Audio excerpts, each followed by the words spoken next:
Cicero, Oratio and Catilinam prima, episode 21. Si te iam, Catilina, comprehendi, si interfici usero, credo, erdret verendum mihi, ne non potius hoc omnes boni serdris a me quisquam crudelius factum esse dicat.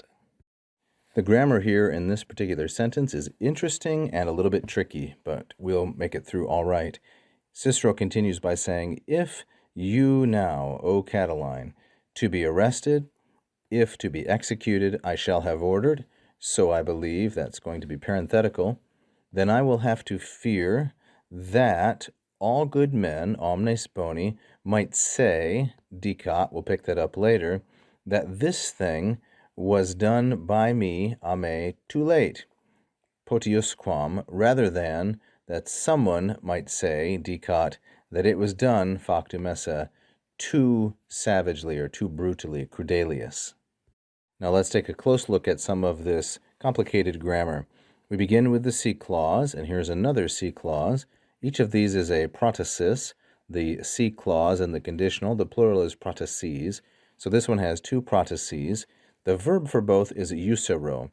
Now this is a first singular, future perfect indicative active, and it's answered by the future indicative in what is called the apodosis, that is, the then clause.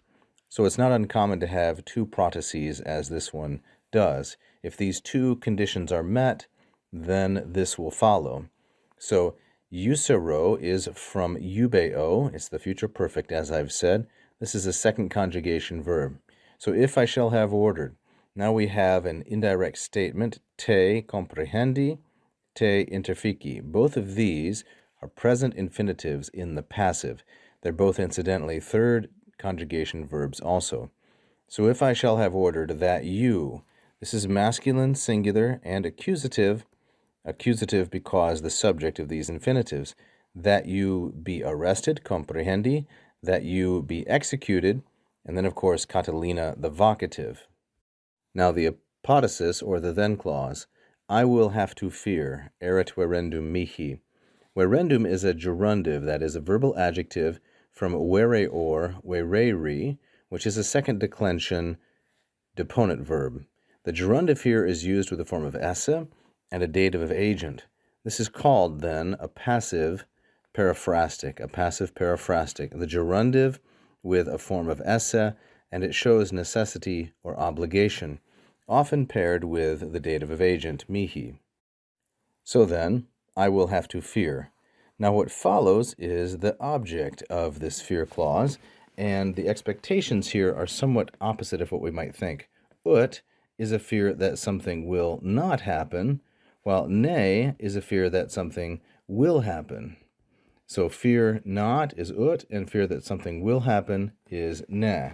Now the verb is subjunctive, ne dicat. The noun here is showing emphasis, and if this seems confusing, you should go look at your copy of Basil Gildersleeve's Latin Grammar. The section is 550, and there you will find a really thorough explanation of these fear clauses. That's Gildersleeve 550. Within here, then, we have the subject, omnes boni, masculine plural and nominative, because the subject of a finite verb, of course, the verb is dicat, and that's because the nearest subject is quisquam, which is singular.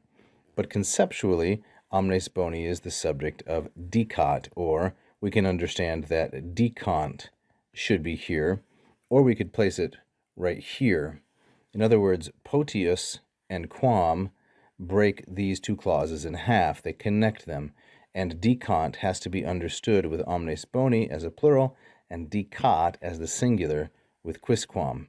We also then have two comparative adverbs, serious and crudelius, and we'll talk about those in a minute. And finally, we have factum esse, which is a perfect infinitive passive. We'll talk about that too. So let's take a look then at this fear clause and see precisely how it's working. Omnes boni, that all men would say, decant, remember we have to understand, and then we have the indirect statement, the oratio obliqua. The subject of it is this neuter singular accusative hoc right here.